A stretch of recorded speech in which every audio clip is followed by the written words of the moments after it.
Welcome to Unselfishly Me, a podcast all about self-love, self-care, and everything in between. I'm Jane, a personal trainer with a focus on self-love. Each week, we'll be chatting to someone about their self-love journey, how long it took, and what it took to get there. So I'm super excited about today's episode. I have a pen and a notebook, which means that I'm having a reading. So Siobhan, who actually edits this podcast, and she is an astrologer. You've heard her before. She is doing, we're doing a transit for the next year, my transits, but at the same time, there's a lot that's happening that is for all of us on the collective as well. So don't click away because it's going to be beneficial for you as well to know what's coming up and what is going to be different for you as well. So you can plan and write it in your journal or your diary. I do that. I write it on my Deskpad calendar. So I know when things are coming up, if something is bothering me or I start to feel like, oh my God, the world is against me. And then I look at the notes and I'm like, oh, okay, this is what's happening. And I've done my Aurora with you. So my sun. So I write down all those things like my sun is in the X house and I must focus on X, Y, and Z. And it's really helpful because I write it on my desk calendar and then I can see when it's popping up and plan and do more video or less video, or if I'm feeling like I don't want to spend time with people, only my family, I know why, because it's usually there's something in the sky. Yeah. So welcome. I call her Luna Fanula because that's her Instagram name and her business name. So I'll either say Siobhan or I'll be like Luna Fanula. Then you'll know. So welcome, friend. Thank you. I feel like we haven't spoken for so long on here. It's so nice to be back. And whenever I have a podcast, I'll message her and be like, feel free to just chime in here or there. And she's like, I can't do that. I can't just pipe in during your podcast that you record. So now you're here for a full episode. Now I'm here for a full episode. Yeah. And I've got so much to share with you. Yeah. So I think basically this kind of transit session is like called the kaleidoscope session. So we're going to be looking for those moments in your year that are like glimmers of hope, like nice moments that you can kind of tap into, like more of using your voice, like all the kind of things that are coming up in your year. We can also talk about if you have a word for the year yet. You might not have thought about that yet.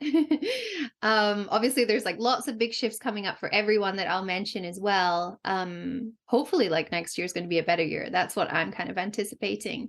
But yeah, we've got some big shifts. Like even today, it is the solstice day, the summer solstice for you guys in South Africa, in the Southern Hemisphere, and we have the winter solstice. So I've got my little candle here because it is very cold and the sun only rose like half an hour ago. So yeah.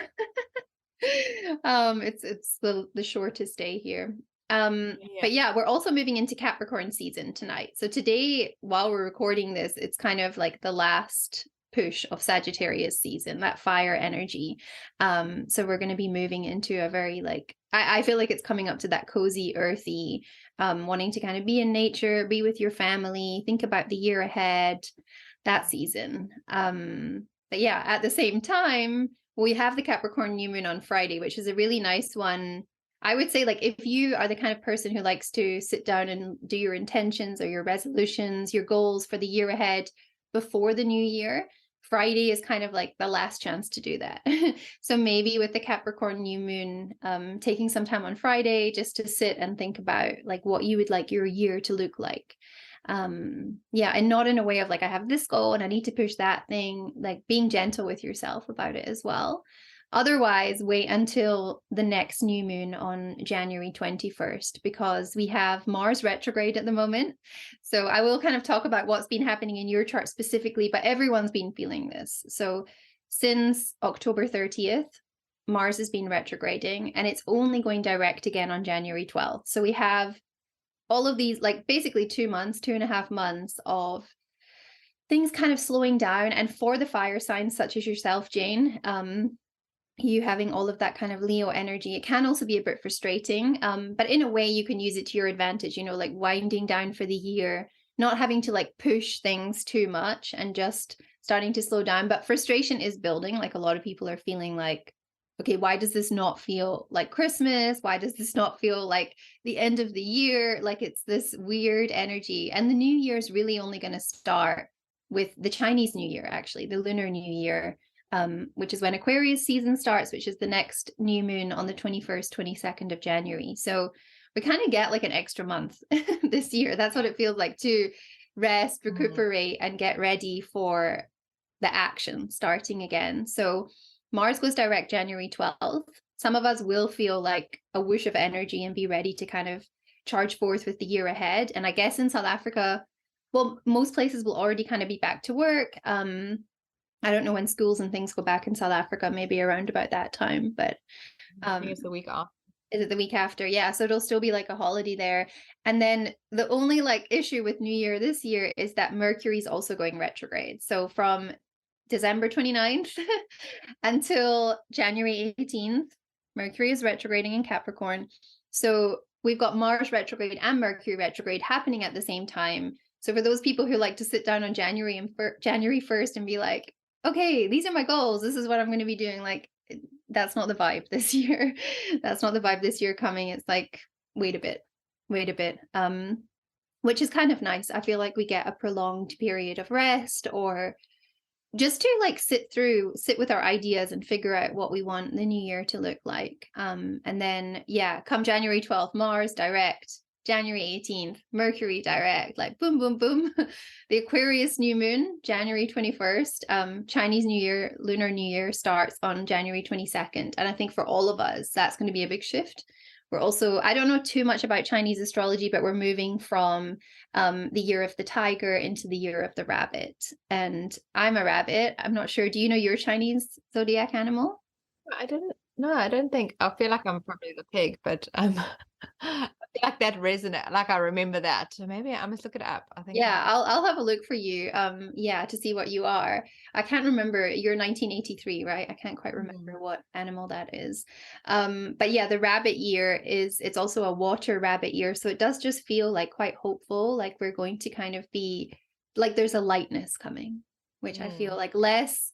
Like this year, a tiger year, it also feels like there has been like that frustration building up, like quite a lot of conflict in the world.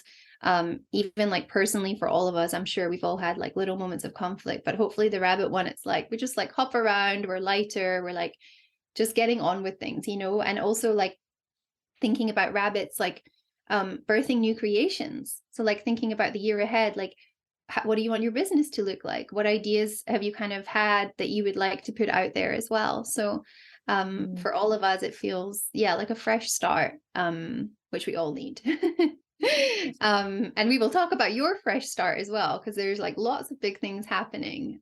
Okay, so we have your birth chart here. I've also pulled your map up in case we decide to go into anything there.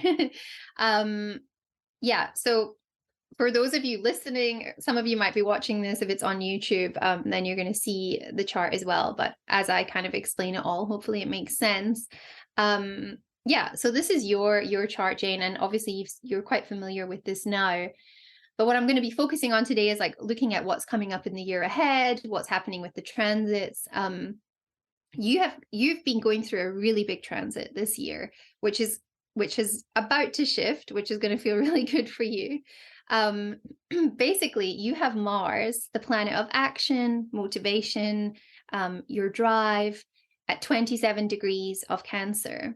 And right now, for all of us, Pluto is basically finishing up its transit of Capricorn. We're going to see like a big shift in 2023. There's going to be 3 months where the planet Pluto, which is the planet of transformation, it's going to move into Aquarius just for 3 months. We're going to get a little taster of the next kind of decade or so to come. And then it's going to go back, obviously retrogrades every year. It's going to go back into Capricorn. So it's like, I'm really curious to see from basically March 23rd to around about June 4th, the shifts we might all feel when Pluto moves into Aquarius, in terms of like transformation with more freedom, people speaking up more, like a lot of humanitarian things coming to the surface. For you personally, it's like quite a spiritual place to have Pluto at the moment because it's moving through your 12th house. So you might just be like, you might go more woo woo, you know, and then you might retreat back a little bit and then you jump back in there. But basically, for the past year, Pluto has been directly opposite your natal Mars. And when we have a transit planet opposite a natal planet, it's activating it. It's like this friction in the air. So Mars in Cancer, obviously for you, Mars is the planet of action and everything for all of us, and having it in Cancer, like it kind of comes through in like the ways you care about the people around you, like your nurturing ability, like very protective of friends, of family, everything like that. And then having Pluto opposite, it's kind of like this moment where, like thinking about the past year, like how has this felt? Little tests and challenges that have been popping up, it's kind of pushing you to persevere. Yeah, like if you just think about anything big in the past year with business, with thinking about making this big move, there may have been some challenging moments, but you're persevering regardless. You know, like you're selling your things, you're getting the visa process underway, like you're getting ready to go to step into this new chapter, and nothing is kind of going to stop you from doing this. Like you've made up your mind. Yeah, so when Pluto's kind of opposite there, it is like this moment of like you're determined to go through this rebirth. Yeah. You're determined to kind of, it's like a purification period for you this past year as well, like letting go of physical things, like letting you, I mean, you literally just let go of so much hair. Literally chopped off half of my hair. Yeah, while Pluto is directly opposite. Yeah, like chopped half of that off. Like you're like kind of like letting go and shedding that chapter and getting ready to step into this new one, which is really exciting. And also when Pluto is opposite Mars, and just Pluto in general, like big Pluto transits, we can kind of think about like the areas of our life that don't feel that supportive anymore, like things we want to release. So yeah, could be friendships, could be like parts of your business that you're like, this just doesn't resonate anymore. Like I've done as much as I can with this. I'm ready to let it go and move on to the next thing. And now that Pluto is, it's still currently at 27 degrees of Capricorn, but when it does move, like in the next few months, I think you're really going to feel that shift. Like you're going to be like stepping into this new chapter, which is really exciting. Like I want to say you've still got like a couple of months of this shedding, letting go, getting rid of belongings, selling things, doing all the things you need to do. And then it's like, woo, new chapter. Yeah, really, really exciting. And then just to also finish kind of reflecting on the last year as well, actually what's going to be kind of happening. So basically all the planets kind of move anti-clockwise. If you're like looking at your chart, it's like they're moving anti-clockwise, but the nodes move clockwise. So the little north node and the little south node, we've had them moving through Taurus and Scorpio for the past year. And we've still got about 6 months left of that transit. And it's so interesting to me, like timing is everything with astrology. When you look at the transits, how it aligns is just incredible.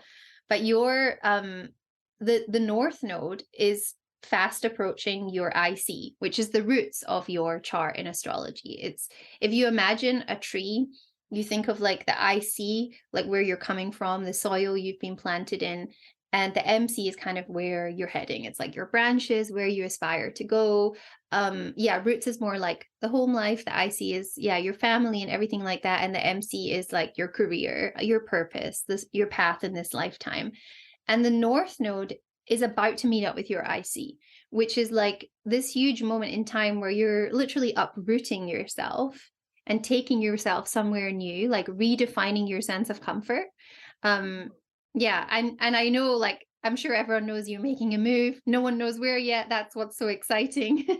But everyone knows about this move, and it's been coming for a while, and it's happening soon. And right now, the North Node is currently at 12 degrees of Taurus, and your IC is at 10 degrees. So it's like, sure, things are going to be happening in the next couple of weeks. Like, you know, whether it's the visa coming in, it's maybe starting to find, maybe you already have like a home ready in this new place that you're moving to, or you're starting to search for that. You're thinking what you want that to look like, the things you want to bring from home, you know, like with your roots being in Taurus. Taurus is all about stability and safety. Like these things are so important to you when it comes to your family and building a home space.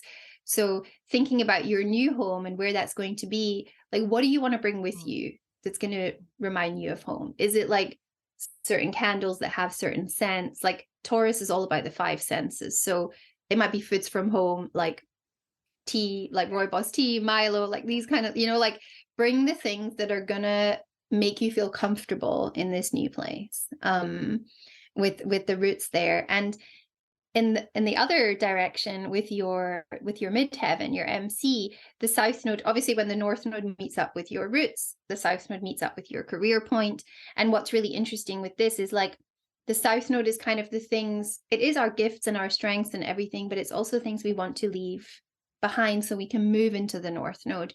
So what are the parts, because the MC is your career, what are the parts of your career or like the things that you have in your business that actually you don't want to take with you?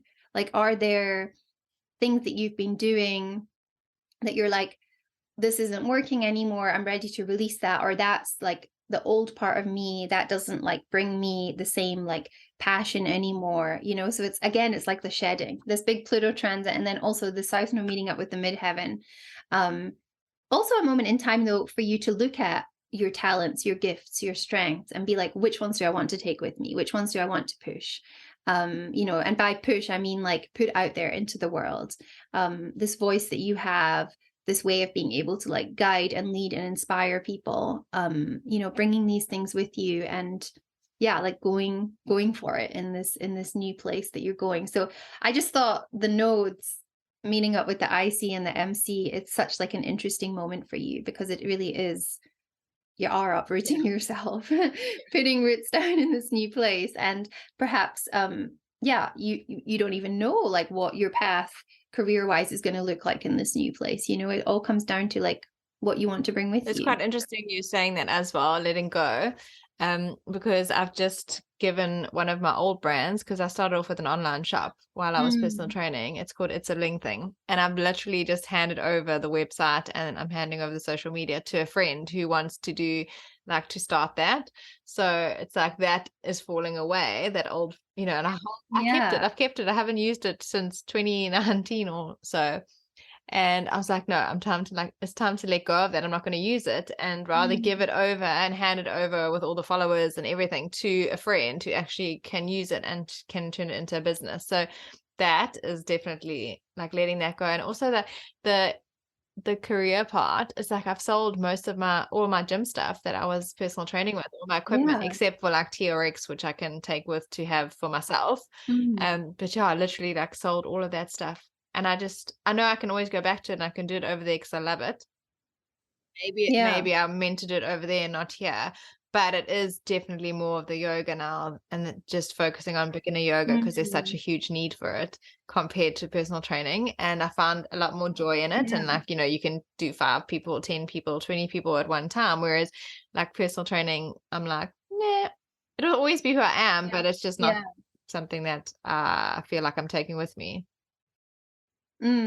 Yeah. And you might find when Pluto moves into Aquarius, it's going to move in for about 3 months, and then it will retrograde. And then from January 2024, it's in Aquarius, like for all of us. So it's just like we get a little taster, and then it's like, no, not quite ready. I'm going to move back.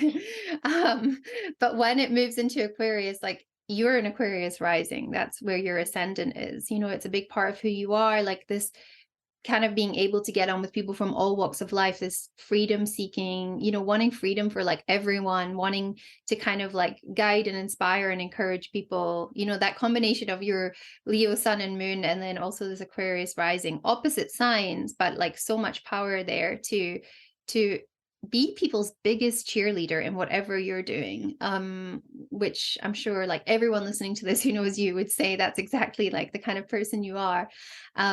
And you might find when Pluto does move into Aquarius for those few months, when you're in this new location, that you are like really enjoying like the teaching side of things as well, because Aquarius is kind of that teacher energy, but in a way where it's like you do it in your own way, you know. And it could be like beginner yoga online, like you might find the South African community kind of coming with you, and you find yourself like teaching more online.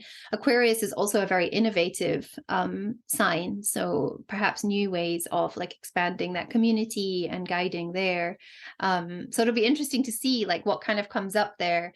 And another big transit that we're all going to go through in 2023 is Saturn is moving into Pisces. And this is a really nice one. Saturn, I don't know if you like remember, but the great conjunction with like Saturn and Jupiter in 2020, that was when like Saturn kind of moved into Aquarius. It was like December 2020. Yeah. In fact, I think it was exactly 2 years ago today, because it was the solstice day, I'm sure. I think we were even going to do like a live thing, but I had COVID. Yes, we were. And didn't I do it? I did it by myself. You did it by yourself. It was this day. I think it was December 21st. Yeah. Today's the 21st, right? Yes, I Yeah. remember I was Yeah. sitting down there in my office and you were, So yeah. funny. Yeah.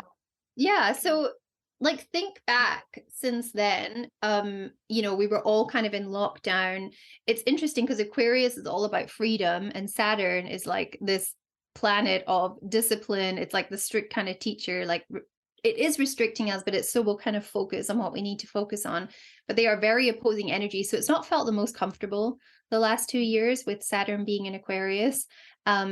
Anyone who has that placement in their natal chart, like they will have been going through their Saturn return. So if you are listening and that is your placement, like let us know how that's felt for you. But on March 7th, Saturn will move into Pisces.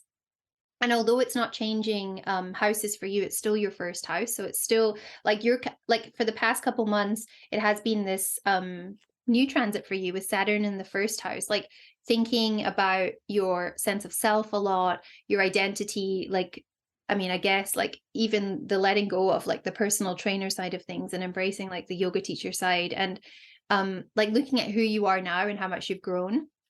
Yeah, there's like big shifts there. And so Saturn moving into Pisces, it does feel like, for me, because Pisces is a water sign and it's quite like a creative, like dreamy sign as well. And also very compassionate. Like maybe we're going to see like people coming together more, which is exciting, but also just for you, like creative ideas. Like I find Saturn and Pisces the perfect transit to like to write a book, or, like just to really hone in on what you want to like put out into the world. Yeah, and you also have Neptune's also in Pisces. Jupiter just moved back into Aries yesterday, actually. So that's shifted, and we'll talk about what's happening with the planet of expansion for you in the next year as well, because there's some exciting stuff. But yeah, let's see what comes up with Saturn. It'll be interesting to see when it moves into Pisces, how we all feel the shift. So March 7th is quite a big date. And then just some more of like your personal transits. What is really interesting to me is that the planet Uranus, which is the planet of change, planet of unpredictability, planet of revolution, but also like a breath of fresh air. Now, this is one of your ruling planets. You're in Aquarius rising. Aquarius is ruled by the planet Uranus. So although there is the side of you with your roots in Taurus that might like that stability and, to be safe and everything, you also have this side that when things get stagnant, it doesn't feel good. Like you want that breath of fresh air, and I think you've been ready for this move for a long time. Like it's been a long time coming. And when Uranus moves through the fourth house, so in astrology, the fourth house is the house of home, of family, of your roots. Often there is a change in whether you move house, move countries, move continents, whatever it might be. Sometimes it's like family members being added. It's like all big shifts within the family. But for you, like you're making this move during the perfect transit for you, and actually, we might only experience this like once in a lifetime, because it can take like up to, I think it's like 88 years basically for Uranus to move around the chart. So this is like the moment in your life, the perfect moment for you to move. And I mean, I know you've briefly lived overseas and things, but you haven't actually moved overseas. Like this is that moment. And it's perfectly aligned. So yeah. Yeah, and I think if I even check the degrees, so right now Uranus is at 15 degrees of Taurus and your IC is at 10 degrees. So yeah, basically, like I know this plan has been underway for more than a year, but it's kind of been the last year that like you're actually taking the steps to make it happen. So yeah, it's quite an exciting transit for you. And for everyone listening, Uranus is in Taurus at the moment. So look at where Taurus is in your chart to see like where these changes might be happening. It could be in the 10th house, it could be like career shifts, and it's not the most comfortable, because Taurus is quite, in a stereotypical way, like there is a stubbornness that comes with Taurus energy, and it doesn't like to be uprooted. Like its toes are firmly planted in the ground, like your roots are quite deeply embedded in South Africa, in the life you have there, but at the same time, you know, you need that change, you know, and it's now. And it's not to say it's the help of the planet Uranus coming along and like pulling you out of there, but it helps to have it helps to have Uranus there, like instigating that change and being that catalyst. Yeah, and it's just like an exciting time, and it could take some time to kind of like root down in the place that you're going, but that's moves. There's big transitions that come with that. Yeah, and my kind of just like gut feeling is that also by kind of like your birthday, so around like the summertime, you'll be feeling like really settled. It'll take a few months, obviously, I think, to just like find your feet and things like that. But yeah, especially 2024, I think you're going to be like very settled, because by 2024, Jupiter, the planet of expansion, of luck, it's going to be moving into your 4th house. And that is when, like, you know, you're just really feeling at home where you are, and you've put down those roots and just like very present in the place that you're in. Whereas Jupiter in 2023, what is interesting for you is, so Jupiter's still in your 2nd house, but it is going to be moving into your 3rd house in the next couple of months. And the 3rd house is all about communication. It's all about using your voice. So think about how you want to use your voice. Like I've made some notes about your chart, and I'm like, your voice in like capital letters. You know, also building new community. I feel like you want to say something. Yeah, that's, you know me so well. That's so funny, because for a lot of people won't know this, but Candace Purchase, the medium, she had a group reading like demo on Monday night with a lady from the UK. And I wasn't even going to be on it because we were meant to do an event early on Tuesday morning. And I was like, I don't know. And then suddenly it was moved. So I was like, Candace. And she said, here's the link. And my friend came through, as he always does, because he loves to talk. And he kept talking about my voice. And he was like saying that. So my message from him was basically that he said about my voice is going to be heard internationally in different countries. And she said she's like you need to use your voice, and she was being shown like a Loudhailer.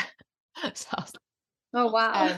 So yeah, so he was saying like I'm going to be known in different countries and all this stuff, and I was like, oh, maybe the podcast will be, you know, right now it's more South Africa and America and Canada, but I think maybe it'll be more like Europe, maybe more Australia as well, because that's like my Jupiter line. But yeah, it's so interesting. Like it's just this like loud, she's like, I'm being shown a Loudhailer and you need to use it. So it's so interesting that now as well. It is my final event in South Africa. I'm super excited to announce the Self-Love SAS event. It is something I've been thinking about for 3 years, and I don't know, I haven't had the courage to do it, and now I am so excited to do it. It is for anybody, any woman that wants to learn something new about herself, wants to get in touch with her body, get out of your head into your body. We are going to have a dance teacher teaching us a beginner-friendly, very slow learning from the bottom up, going through each move, learning a 30-minute dance routine. Well, it will be 30 minutes. We won't be going nonstop for 30 minutes. We'll learn how to do a dance routine. Very simple, very fun, very sassy. We'll be doing a beginner yoga flow. So it'll be beginner friendly. If you've never done yoga before, please don't feel like you can't do it. And then we'll be doing a guided meditation, some journaling. We'll do some high tea snacks and coffee, chatting. There'll be giveaway, lucky draw prizes. I'm super excited for this, and it's going to be sassy AF. And also because, so the way Jupiter kind of moves, it takes Jupiter 12 years to move around the whole chart. So this is like, think back 12 years ago. So like 2010, 2011, like what shifts were happening then? Like what were you moving into personal training then? Or like what was 2010, came out of a bad relationship, and then I met Nick just before my birthday. So yeah, I was sort of going from one extreme to the next. And I was busy doing my my PGCE, so studying teaching. Yeah. I've never but yeah, so I was finishing that, and I finished that in 2011. But yeah, we got engaged in 2011 and then got married in 2012. That makes a lot of sense as well, because just if you think about Jupiter's transits, like 2011, it will have been in your third house, and then engaged 2012, like moving into your fourth house there. And that is like about kind of like, putting down those new roots again, like creating this new family. But yeah, with Jupiter moving through your third house, like using your voice, getting to know your neighbors, like the third house is all about your local community. So there might be a period of time where when you're in this new place, not that you aren't still like connected with South Africa, because of course you will be, but the importance of kind of just like getting to know like the people in the place you are, like networking with people there, which I'm sure you're going to do anyway. But kind of using 2023 to just get your voice known around about where you are, and start to build that community, whether it's like Facebook groups or, you know, whatever it might be there. And also, communicating with new groups and really being present. I think that's going to be like quite an important theme while Jupiter's in your third house as well, and enjoying using your voice, like whether it's podcasting more, whether it's writing in whatever way that might come about. I think it's going to be quite a nice one just for and like I said, community, but local community as well, so a whole new community. And then 2024 you're really going to start to settle in more. And then what is also interesting is that Mars retrograde, so Mars has been retrograding since October 30th in Gemini. So it's moved back from your fifth house of like creativity and playfulness and everything into your fourth house of family. So although Mars is retrograde and it's like this time where things are starting to slow down, you're also like getting things organized with the home and the family, and, you know, packing up and selling things. And you'll find probably from January 12th, when Mars goes direct again in that fourth house, it's like, it's go time, so and you might find you're getting things organized at the moment, but you're maybe going a bit slower than you normally would, like as you're packing up and things, and like there can be a sense of nostalgia as well, like wanting to go through everything, like what do I want to get rid of, what do I want to keep and take with and put into storage. So and then again, also just with the fourth house in Gemini, it's getting close to your Chiron. I don't know if we've ever like spoken about your Chiron on the podcast or whatever, but a lot of healing, like with family things coming up as well. And even just like, going to a new place. Like if I pull your map up, I'm not going to say the place, but I'm just going to see like what might be kind of coming up there. And for example, like we know you're going really close to a Chiron aspect line, and a harmonious one as well. So I think the place you've chosen is going to be so healing for you as a family.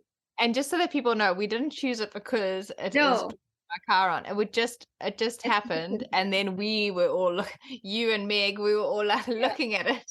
Yeah. Obviously, being the astro nerds that they are, they were like, "Wait, let me look." Yeah. And also just like the place you're going, you've also got a Uranus line there, and you've also got a Sun aspect line. They're aspect lines. So the aspect lines in astrocartography, they're not like the four main lines for each planet. So they're not as like strong and dominant, but you still feel them, of course. And so to have that combination of Chiron, like healing, and like even for Pei, like it's nice for you to have that line there just to like help settle her. And like, I think you're gonna be in like a whole new state of being. Like it is of course like a new chapter for you as well, but I think it's going to be amazing. And the Uranus one's going to keep things like exciting and fresh with the people you're meeting. You're going to be meeting all different kinds of people, I think it's going to be so interesting. And then and it's nice to have the Chiron, especially with Chiron being in your fourth house. Like it will help you put down roots, because the Uranus line, like to live near a Uranus line, can also be like a bit ungrounding at times. But I think as an Aquarius rising, like you'll enjoy the excitement of like all the new people you meet and exploring the new place. And then you have a really nice Sun aspect line there as well, which is gonna, help with like getting your voice out there, building up your community there, building up like your path, your career there as well. So a really, really nice combination. Even a little Jupiter line just off the coast. I'm like, that feels good too. Yeah. So when it's an aspect, so your sun line, like my Mm. sun line goes through Michalisburg Yeah. and in Yeah. Joburg. And my Joburg clients are, I mean, everyone's supportive, but my Joburg clients are like Yeah, they're unbelievable. super, like they are so So tapped into that supportive. sun energy. Yeah. Yeah. So when it's an aspect, so it's like, is it almost like it's a percentage of that, like an aspect of the actual full line? So do you still get the same similar energy, just obviously not as strong? Yeah, it's just not felt as strong. And it's kind of also, if we look at your chart, like you see the red and the blue lines and everything that are kind of connecting. So in astrology, we have aspects, we have trines, which are harmonious. It's like this harmonious flow of energy. When you have planets right next to each other, it's called a conjunction. And that's where they kind of like, they can be very different planets. Like if you imagine like one is red, one is blue, but they can make purple together. Like they can still create something beautiful together. Yeah. Like for example, one of the conjunctions you have that I really love in your chart, and it is like two of the more challenging planets, but together they're so powerful, I find. You have Pluto and Saturn conjunct in Libra in your 9th house. And the 9th house is the house of travel. So like this is something I also find interesting when I was like making some notes on your chart. I think you're gonna have like incredible growth living overseas. Like I don't even think we even like know how amazing it's going to be for you. Like having Saturn in that 9th house, like so much growth, so many lessons and things come about for you when you are traveling, when you're interacting with that international community. And like Pluto, I just think you can have such a transformative effect as well. Obviously the 9th house is not just travel, it's like travel through the mind as well. So higher learning new skills, especially spiritual stuff. So yeah, having those two together, it's a conjunction. And the way the aspect lines work is, for example, the one that you're moving to, if I just zoom back up, I've gone down to South Africa. I feel like we're actually like traveling here. Today's like today. Okay, so obviously when this podcast comes out, it won't be today, but it is the last day of Sag season, and the moon is in Sag as well. So it's like today's a good day for booking flights. It's a good day for looking at your math and all of these kind of things. But yeah, that line is Chiron trine your midheaven. So what that kind of means is it is a midheaven line. So it's got like that career, like your purpose, your path kind of feeling. And it's like Chiron making a trine with that. So Chiron having like a harmonious flow with your career. So lots of healing kind of happening there. And getting you like onto, and maybe like you becoming more of a healer as well. So I think like you did Reiki training recently. And I'm finishing it in January, I'm doing the level 2 so I can work on people, and I'm doing the animal one. So by the time I get there, I'll only be doing Reiki when I'm there. So that's and I think that's going to be like really, really nice. Nice for your chart. I'm just having a look at some more dates that I wanted to mention. You've actually got like a few like really like one really, really lucky day next year. It's like later in the year. Everyone will feel this because there's a really nice trine happening. So October 22nd, 2023 seems so far away, but Venus and Jupiter are making a trine that day. At 12 degrees of Virgo to 12 degrees of Taurus. So if you have any planets, or even just like looking at what house Taurus and Virgo are in for you, any planets around about those degrees, that's going to be activating something really nice for you. So the reason it's really special for you, Jane, is that you have Venus at 8 degrees of Virgo and Mercury at 11 degrees. So when these planets are forming this trine, it's kind of like meeting up right there for you. It's a very lucky day. So yeah, it's also post eclipse season. So obviously we have eclipse season like twice a year. Let's see like what's kind of coming up for you that day. But the fact that it's happening with your 4th house and your 8th house, your 8th house is like that house of transformation, like really wanting to go deep. It could be like a good day to like host a workshop or something where you're combining like Venus, like self-love and everything, your creativity, like promoting harmony and love with others, and then Mercury using your voice, like combining the two. It could be quite a nice day for that, but that's much later in the year. There's another really like a closer date, which is March 2nd, and that is where Jupiter and Venus are meeting up. So yeah, this will usually happen. This will happen once a year, this transit. But March 2nd, though, this is for everyone listening. March 2nd, Jupiter and Venus are meeting up in Aries.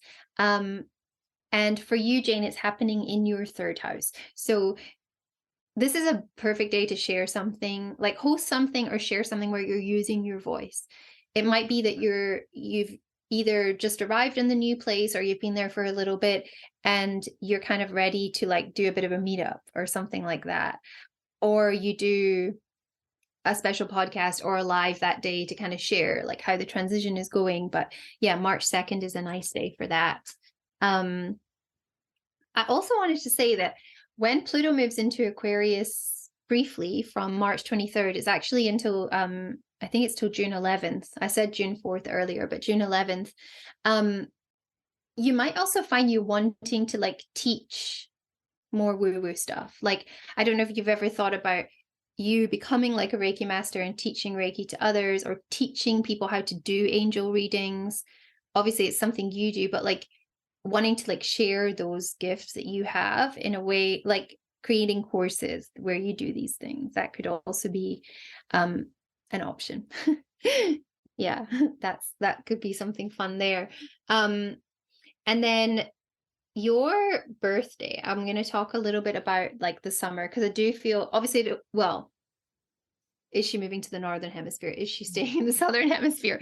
Summer or winter, people? Tell them it's in the northern hemisphere. It's in the northern. Yes, she's coming to the dark side, guys. So it will be summer. I'm leaving friends here, but I'm also going closer to other friends. So everyone's like, you must be so sad. I'm like, I am, but I'm also excited to see the friends that I can't see. Yeah. So now you're gonna have like a summer birthday. And in your chart, what I also find really interesting is that your sun placement is directly conjunct the descendant. So that line that you have through South Africa, the line that you were born on that goes through Johannesburg, is your sun descending line. And it's like, you really are here to like shine and serve for others. Like, connection is everything for you. Like, you know, and so having your sun right on that descendant as well, like, it's important that it's like definitely reciprocated, that you're not giving all of your light out to others, that you're also getting that light back as well. But it's just a really interesting place to have it, because it's like, it's what lights you up is when you have those, when you share those moments with people that you just love and care about. Friendships and clients and whatever it might be. But yeah, I mean, we can feel that from you. And so, like obviously that sun descendant line that you have through South Africa, you were born on that. That is not going anywhere. You're taking that with you wherever you go in the world. Even in Durban, like where you do have like, I think you've got a sun square aspect line, don't you? So sometimes it's like if I just have a quick look, actually, it can make it like a little bit challenge, like you almost have to push a little bit harder. Yes. Where you are. I think it's a disharmonious one, which is not, so it's not a bad thing. It's just like, you might find that if you did live like in Johannesburg, for example, it would like be a lot, not like a lot better in terms of lifestyle, but just like the people you're meeting and the career and everything. But you have that beautiful conjunction of when the moment you were born, and like born right at sunset as well. Like we spoke about, like the day and the night charts, like you're right on the cusp. Like if you've been born like half an hour earlier, you know, your sun would be in a different house. So it's really interesting. It's like right on the cusp of the 6th and the 7th house. 6th house of service, health and wellness. And we also know that is like everything you do, right? It's like it's all related to health and wellness and serving and spirituality. But I think your birthday this year and every year, it's quite a nice moment to give back as well, like having your sun right on the descendant. So doing something that day where you can like give back maybe hosting something online with people back in South Africa on your sun line, or doing something where you're like sharing with them around about your birthday. And what's interesting about your birthday this next year is that, so Venus retrograde happens every 18 months. You were actually born during a Venus retrograde period, so you don't feel it as much as others. Like, what is really interesting is that if you were born like during Mercury retrograde, for example, I was born during Mercury retrograde, it doesn't affect me. I'm almost like Mercury retrograde the rest of the time. And then when it's like the retrograde period, it's like things flow a bit better. So like you might find during Venus retrograde periods, so this year, 2023, it's from July 23rd until September 4th. So your birthday kind of falls smack bang in the middle of the retrograde period. Now, I find like Venus retrograde periods, we don't want to, like, if you aren't in a relationship, like, it's not the best time to start a new relationship because it might not necessarily last.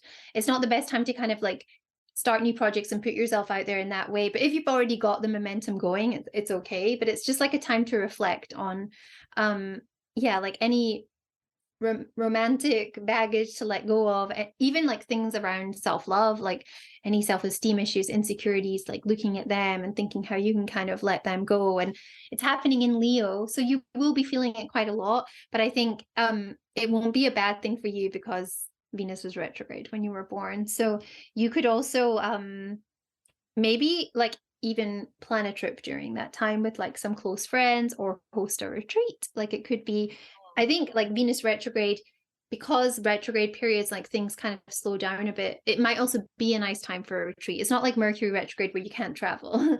It might just, it's like a reflective time, you know, it's like things are not moving forward as fast as we want them to, but we can like slow down and we can like be present. So maybe like a summer retreat during that period could be quite exciting, especially because it's like Leo season for you, you know. And that is like your comfort zone. That is like the perfect time to be like sharing from the heart as well. So we could even look at like, where are your other sun lines, you know? So you've got that beautiful sun line in South Africa. And then if we look at some aspect lines, like we know where you're going, there is like a sun aspect line. You also have sun aspect lines like all through France. Like there's one going through Mallorca in Spain. Ooh. That's actually quite an interesting area for you because I think that's Mallorca, close to Ibiza. Yeah, you have your Neptune ascendant line, and then you have this sun aspect line, sun sextile your midheaven. And a sextile in astrology is like a little kiss, like it's like your light kissing like your career path, and it just is like so harmonious. Like that coast of Spain as well. But it could be, have a look at Mallorca and see what's going on there, because in your chart, Neptune is in your 11th house, which is all about community. It's like the perfect kind of energy for hosting some kind of like spiritual, like self-love retreat. And then your sun being in Leo in that 6th house, like it's all about serving, and obviously on the cusp of the 7th house of connection. Those could be quite like interesting coming together for you. And there's actually no like direct aspect between the two, so it's not like there's anything like we need to be like, oh, there's going to be some friction or something like that. It's quite a nice energy. That could be a good spot. Is there any, like, have you got any plans for retreats, like anything like that, or you're still kind of in the planning phases? Yeah, I know that it'll probably only be the end of next year, so that timing is quite good. And could even be like that October that I mentioned, like October 22nd, when Venus and Jupiter are forming a trine. That could also be like a nice kind of time to do that. I have friends in Spain, so we were talking about it already, about doing retreats there. So and Spain for you is so nice because your North Node descendant line is there, you know, like from Barcelona all down that coast. And in your chart, your North Node is, it's in Gemini in the 5th house, you know, Gemini, like also like working with like the local communities and stuff, but like using your voice, like your voice is everything with that North Node and the 5th house, like being kind of in that light, but like sharing that light with others too. Like the fifth house is of course Leo energy.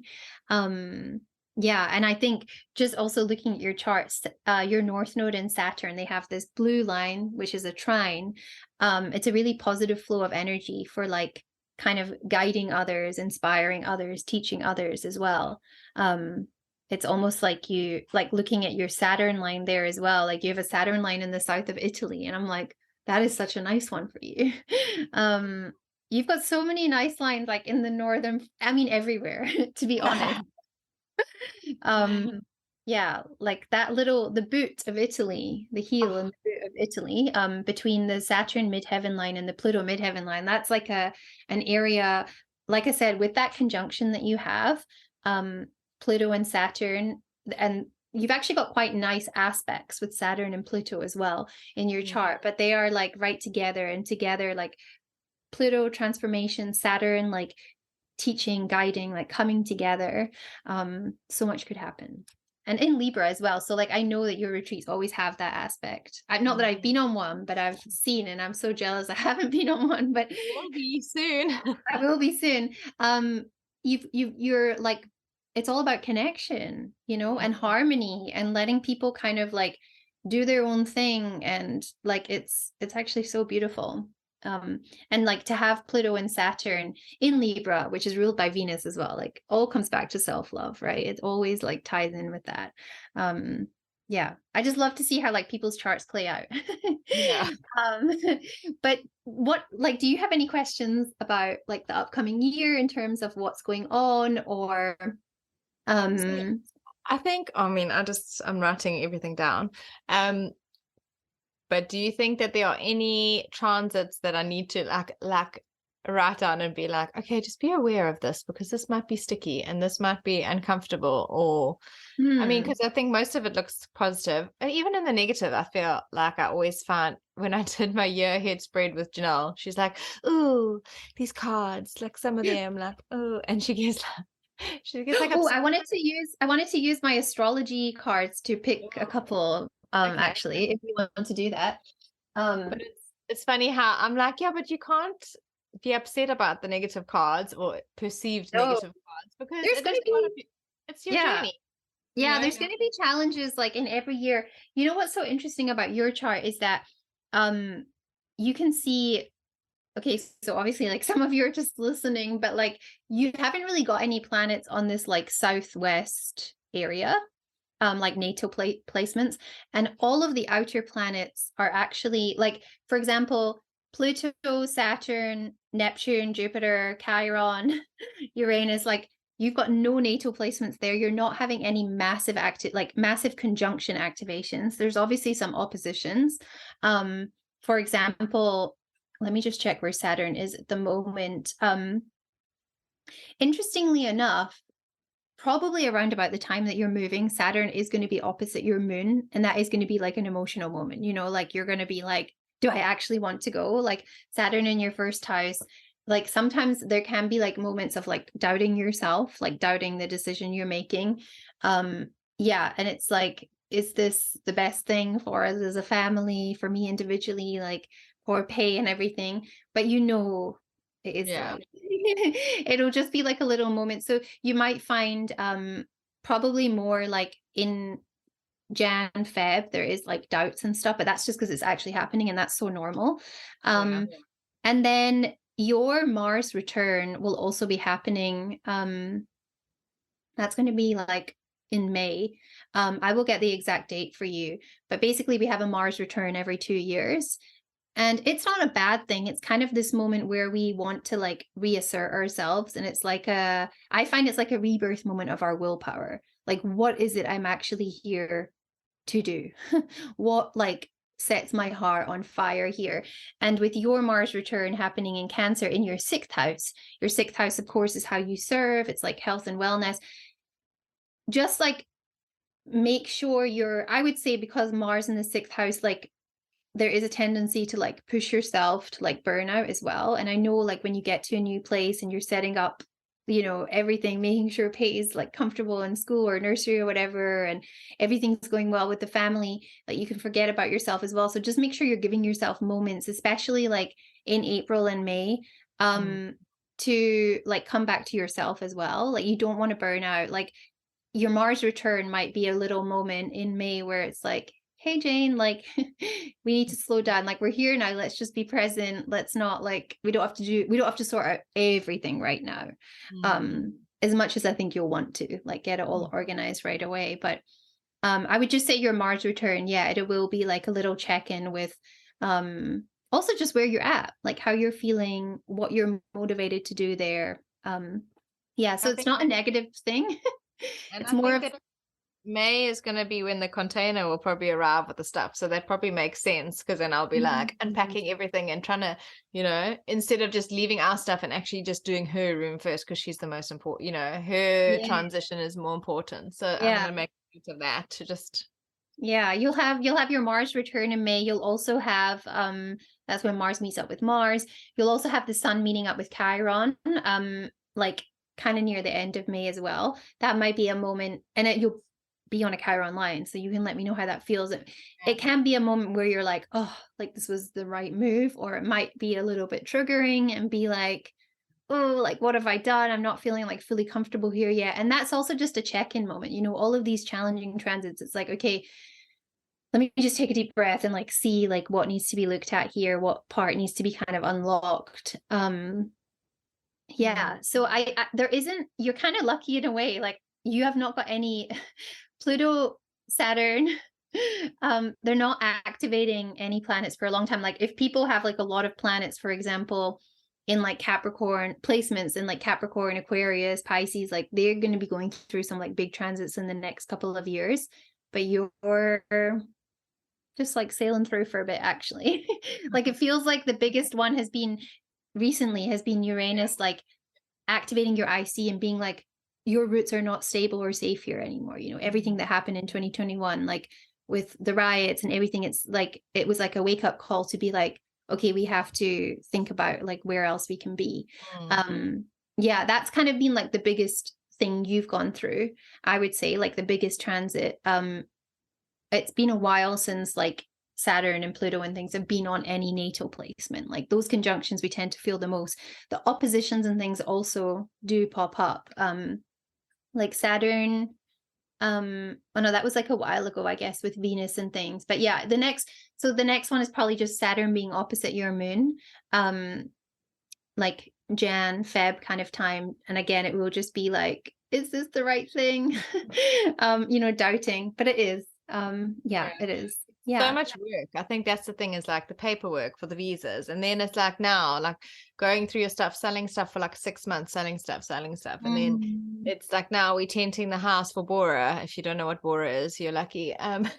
Tenting the house for Bora, so we've had to like get everything out the house, but not everything, because you want obviously the furniture and stuff, it's because they eat wood, so it's like you don't want to take anything with that's got Bora in it. So we're tenting the whole house and all the furniture in there, and then now if you have to move out all your food, the clothes, like you don't have to take everything out, but I'm just being cautious. So like my favorite clothes, Pay's favorite clothes, like shoes, that kind of stuff, anything that you can ingest. I've even taken out all my makeup, my skin stuff, my hair dye, anything that I don't want to chance it, and then you putting something, something on you, and you're like, oh, that's tingling. That's is there a chemical in there? So even just this is so much work. And then we've started packing like boxes and the stuff that you want to put in the container, because it needs to be done by like the 15th of Jan, because then we've got tenants moving into our house and we have to come live in the granny flat. It's like a lot of work that you don't think about. And then your pets and your child. And I think it's a lot that you don't realize how much work it is. So before we put our visa in, we were thinking like, is this the right thing? Like, it's a lot of work. So I think you do second guess yourself. No, you do. But I think just seeing the planet Uranus, the planet of change, in your 4th house of home, it's like if you weren't going to move to a new country, you were going to move within South Africa, you were going to do something in terms of moving. It's like, it's kind of like this planet appearing to like, it's like shaking your foundation. It's like, where are we going to go? Yeah. So I'm going to just quickly, before we finish, I want to use my astrology deck of cards just to see like what cards in terms of planets or signs or houses are going to be important for you in the next year.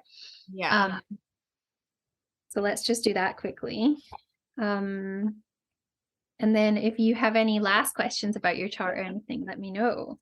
But I love this deck of cards. This is Heavenly Bodies Astrology deck by Lily Ashwell. So it's all of the signs, the planets, the houses, the aspects, the elements. I don't think you have this one, do you? No, I don't think I've ever seen it. Yeah, it's this one here, if you can see. Wow. Yeah, it's really, really nice. I like doing it with these kaleidoscope transit sessions because then we can just see like, okay, which areas need a little bit more focus in the year coming up. Sorry if the cards are a bit noisy. Okay, so I'm going to pick 4 cards for you just for the year ahead. And let's see. Oh, this one's like jumping out. Yeah. Okay, here we go. So, oh, this is so funny. Oh my goodness. Okay. Hilarious. Okay, well, anyway, it's like basically you just came through. So the first card is the Leo card, of course. Jane being a Leo sun and a Leo moon. And you can see on the card, it says self-confidence, loyalty, and creativity. I mean, I don't even think I need to really say anything about this card. It's like a no-brainer. It is just a representation of you. Yeah, but also like think about Leo season, like we spoke about, that is when Venus retrograde is happening this year, but also a time for you where, because we're born with Venus retrograde, you might kind of be in your element, you know, like where everyone else is kind of feeling a bit like low in self-esteem and insecure, you'll be like, I can help you right now. Like I have all of this kind of love and encouragement to give. It's like, it would be a perfect time for a retreat or even like a 1-day mini workshop if, you know, if you're still settling down. But yeah, really tap into your Leo qualities this year, you know, like making a big move, like you're going to also need to, like someone's as confident as yourself, like there will still be moments where you doubt things, you know, and where you doubt yourself. So remembering like at your core, like, you know, your sun and your moon, that's what you've been given in this lifetime, to have that confidence and to live from the heart, like always doing things from the heart, like trusting that as well. When I was deciding if I was going to like chop my hair and then, you know, just let it grow out and be all dark, like my natural color. Yeah. And then I said to you and a few other friends, I was like, no, I've decided, because everyone was like trying to vote on Instagram. And I was like, I've decided I need to go do my roots again. So my hair is full purple. Yeah. To have wild hair, because it's easier to go there being wild haired girl and then you attract the friends that you're meant to attract versus going there with like dark brown hair, no purple, and then you make friends and then you decide to turn wild again. And then they're like, who are you? This is so strange. Like, why aren't and you? you're an Aquarius rising, you know, like just be yourself. Like, you know, you're meant to have purple hair or whatever it might be. Like bring that quirkiness and you will attract like, you know, the right people to you. Yeah, I love that for you. The second card is the Scorpio card. Ooh. But I love this as well because it says intensity, exposing, purging, and renewing, which is exactly what we kind of spoke about with what Pluto is doing, being opposite your Mars right now, but also that South Node approaching your Scorpio midheaven, like in the next couple of weeks. It really is this, I mean, that's exactly what you're doing right now. It is quite intense to be making this big move, but it's good. Like you've just like purged with your hair and like, you know, renewing like all of these things. Like it's exciting. And like Scorpio season is always kind of a big one for your career because your midheaven is there. So it's quite we know it's quite an intense time as well. Like if we think about that Pluto line you have in Cape Town and stuff, but you also have that Pluto line. I think it's the same one that goes up to the south of Italy. It might manifest differently up there when it's close to your Saturn line as well. So maybe like visiting Italy in October. Yeah, actually that day I told you, October 22nd, that's already Scorpio season, so that could be like a good time. I'll come meet you in Italy. I'll meet you in I have a Scorpio midheaven too, so like we can it'll be good. Okay. And it's almost Halloween, so it's like that week Yeah, before. exactly. And now it's so funny because the third card that came through is one of the houses, and it's house 4, of course. Oh. Cultural and family roots, home, peace, and comfort. So we know, like with the 4th house, like the North Node is currently there for you, as is the planet Uranus of change and everything. And the focus over the next year, I mean, it's literally like a little nest on the card, you know, like you're going to be nesting in this new place. Yeah. It's so and like, interesting because my word for this year, for 2022, was peace. yeah, there we And I go. feel like I'm finally going to get it next year. Yeah, I think so too. I think so too. And house 4 also, because house 4 is ruled by the moon, it's the Cancerian house. It just makes me think about, I always think about like the moon and rabbits because of like one of the Chinese myths, but it makes me think about the year of the rabbit as well. And like, yeah, like finding your little home. So that's so nice. And then the last one is the sun card. Of course, like your ruling planet. And it says self-express and embody truth. And I just think living next year, like from that space, just really tapping into the sun, like the sun and Leo both coming up. And then you've got the Scorpio card, which is like the ruler of your kind of midheaven, your career, and then house 4, like your roots. It's like this, and it's all the angles you see in your chart. It's like Scorpio's up on your midheaven, then your roots, like house 4 down here, and then obviously the sun is right on your descendant. Like a lot about the angles, and the angles in astrology are like really important. So yeah, it would just be interesting to see how, I think you just have to go be yourself, you know, that's kind of what these cards are saying. And and attract, and then the right people will come to me. Like I've already planned, like I found coffee shops and places that are outdoors where I want to go and try and collab to do yoga outside, like in workshops. And so I've already started following those kind of accounts on Instagram, and I have got a few friends there which I didn't know before from school, and their friends are already asking them, when's your yoga friend coming? So I know that I'll literally start teaching at least one class a week from the week after. Like I know, because that's what I want to do, and you know, that's manageable, and it's a quicker way to meet people as well. And I think also not being a normal, inverted commas, normal yoga teacher, but focusing on the beginners, which no one really does. I think that it is like an untapped market, and I think that that's how it's going to be a word of mouth thing as soon as I start. So I'm actually really excited for that, to go randomly. And luckily I'm a Leo, so I can walk into a coffee shop and just start talking to people and asking them if give we me can some do of that Leo energy.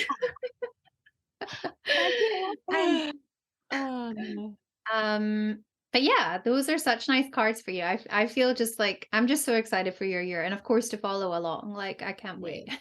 That's why the when you said about real life, we get to finally meet people. Like, what do you mean? But I'm excited. Also I've decided I'll do, because I have a YouTube channel, but I mean I don't really use it that much. But I'm going to, instead of trying to post everywhere, I'm going to do like a weekly vlog. So the whole using your voice thing was so interesting as well, because I've already decided I'll do like a weekly vlog where it will be content that I don't share on like Instagram and things like that, where I'll actually physically be taking like, you know, snippets and sharing it. I love that. Yeah, like on every Sunday or whatever. So yeah, that's gonna be so nice. Yay. Yay. Thank you, friend. That was so exciting and grounding and everything, that I can actually feel good. I feel good, which is I think important. Not be worried about all these things. No. So everyone can book a kaleidoscope with you. How do they get hold of you? Yeah, so they can either contact me on Instagram at Luna Fionnuala, or on my website, lunafionnuala.com. They can book directly there. Unfortunately, I don't do like prices in Rand anymore, but I have 2 new offerings that are more accessible to like South Africans. Just like a mini cosmic map session that's 45 minutes, and like a mini transit session that's 45 minutes as well. And they are, I think it works out about 900 Rand. It's kind of the best I can do when I'm living in pounds. And it is very affordable. Yeah, but the kaleidoscope session is like a really nice one to do, because it comes with a booklet and everything as well. So it's nice to look back on throughout the whole year. But and when in even like the Aurora, like for me, the Aurora you do like for the Aurora, it's the same every year where your placement. Exactly. Your So son. like things like that, you save up and you do it, and then it benefits you every year, so you don't have to do it again. So it's really handy to do these because you have them. So and it's nice. Transits help. I think the transits help you to stay sane because you're like, oh, this is why this is happening, and you go and look back and you're like, oh, this makes sense. I wish like we learned this in school, honestly, because you could just plan things so much better. It's not, and even with transits, it's like not like, oh, it's not a prediction like that day this is going to happen. I would never do that kind of thing, but it does give you like a feeling like of the flavor of the day, and you can be like, especially the moon's transits, you can really like align with that and be like, this is the best day for like socializing, this is a better day for hibernating. I love to kind of align with that. So I can't wait to see how your year unfolds. You can watch it on my vlog. I will. Using your voice. I'm going to do all of that. But thank you so much for joining us, everyone. And I hope that you've enjoyed this episode. If you're listening on the podcast and you feel very confused because you didn't see the chart, then go onto the Unselfishly Me YouTube, and it will be up there as well, so you can watch along. I mean, you could literally mute us on the screen and listen on the podcast if you want. But yeah, I'm excited to share with you all of the things going forward, and you can watch along and see how it actually plays out. So thanks for joining us, and I will see you next week. Thanks for listening to Unselfishly Me. Follow us on Instagram at unselfishlyme and check out our website www.unselfishlyme.com.